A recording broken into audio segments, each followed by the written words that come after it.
નમસ્કાર સાથી મિત્રો, એક્ઝામ સાથી ચેનલમાં આપ સૌનું હાર્દિક સ્વાગત છે। આ એક પરિપત્ર થયો છે અને આ પરિપત્ર વિદ્યા સહાયકની ભરતીની જે રાહ જોઈ રહ્યા છે એમના માટે ઉપયોગી છે। હવે કેટલો ઉપયોગી છે તમારે નક્કી કરવાનું છે।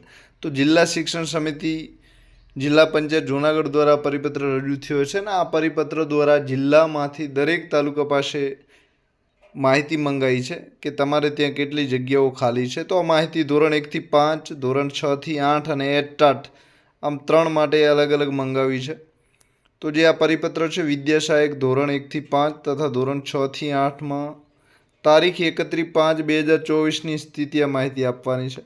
તો કઈ સ્થિતિ આ માહિતી માંગી છે? તો 31/5/2024ની 31/5/2024ની સ્થિતિ એટલે કે આ જે મે મહિનો પૂરો થયો એની સ્થિતિ માહિતી માંગી છે। માહિતી ક્યારે માંગી છે? તો જૂનાગઢ તાલુકાવાળે 3જી તારીખે માહિતી મંગાવી છે અને એમની પાસે 31/5 માંગી છે।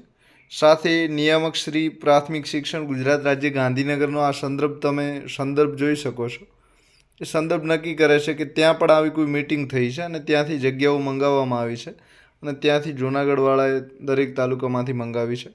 તો ઉપરોક્ત વિષય અને સંદર્ભ તમે બે જોયા એ પત્રથી મળેલ સૂચના અન્વયે આજ સાંજ સુધીમાં ધોરણ 1 થી 5 અને ધોરણ 6 થી 8ની તારીખ 31/5/24ની સ્થિતિ ખાલી જગ્યાની માહિતી ઈમેલ અથવા વોટ્સએપ દ્વારા તાત્કાલિક મોકલી આપવા સૂચના છે। તો 31/5/2024 રોજ કેટલી જગ્યાઓ ખાલી છે એની માહિતી માંગી છે। માહિતી ક્યારે માંગી છે? તો કે 3/6/2024ની સાંજ સુધી, એટલે કે આજે જે તારીખ છે એની સાંજ સુધીમાં જ આ માહિતી એમને પહોંચતી કરવાની છે। કઈ રીતે મોકલવાની છે? તો કે ઈમેલ ને વોટ્સએપ દ્વારા। હવે માહિતી કઈ રીતે માંગી છે? તો તાલુકા નામ આવશે, દાખલા તરીકે અહીં તાલુકા નામ આવશે થરાદ।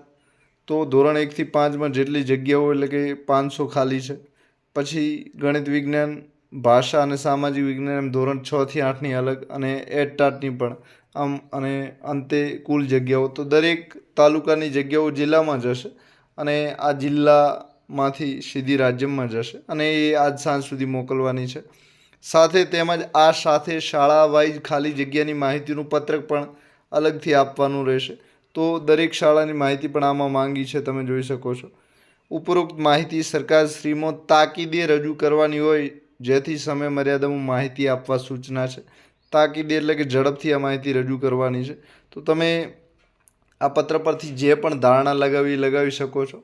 તો સરકાર જગ્યાઓ જે 2600 નક્કી થયેલી છે એમાં વધારે જગ્યાઓ ઘટતી હોય તો તાત્કાલિક ચૂંટણી પછી જગ્યાઓ વધારી શકે છે। એક શક્યતા એવી છે કે ચૂંટણી પછી તાત્કાલિક જાહેરાત પણ આવી શકે, ભરતી પણ આવી શકે, તમે રાહ જોઈ શકો છો। એટ-ટાટની માહિતી મંગાવી છે તો એટ-ટાટની જગ્યાઓ સરકાર નક્કી કરીને ભરતી પણ કરી શકે છે। તો આ ત્રણેય શક્યતાઓ તમારી સામે છે અને તમે જે ભરતીની રાહ જોઈ રહ્યા છો એની ચર્ચા પણ ચાલે છે કે વેકેશન પૂરું થાય અને ચૂંટણીનું રિઝલ્ટ જે 4 જૂને આવે એના પછી 6 જૂને આચારસંહિતા પૂરી થાય અને એના પછી 7મી જૂને જે ભરતીઓ કરવાની બાકી છે સરકારની નેમ હતી, આપણા શિક્ષણ મંત્રી પણ વાત કરી છે। તો ભરતી આવવાની છે, નક્કી છે। તમે ઘણા સમયથી રાહ પણ જોઈ રહ્યા છો એ પણ નક્કી છે। હવે તાત્કાલિક ભરતી આવે એવી આપણે આશા રાખીએ છીએ। તો આ પરિપત્ર કેટલો ઉપયોગી થાય છે તમારે નક્કી કરવાનું છે। પણ આ પરિપત્ર જગ્યાઓ મંગાવે છે અને જગ્યાઓ મંગાવીને નક્કી કરે છે કે આટલી જગ્યા પર ભરતી કરવાની છે અને તાત્કાલિક ભરતી આવે 7, 8, 9, 10 જૂને એવી આપણે આશા રાખીએ છીએ। આપ સૌનો આભાર, thank you very much. Exam સાથી ચેનલ જરૂર સબસ્ક્રાઈબ કરજો, તમારા મિત્રો જોડે શેર પણ કરજો અને આ પરિપત્ર તમારે વાંચવું હોય તો વાંચી શકો છો અને કોઈ પ્રશ્ન હોય તો કોમેન્ટ પણ કરી શકો છો। Thank you very much.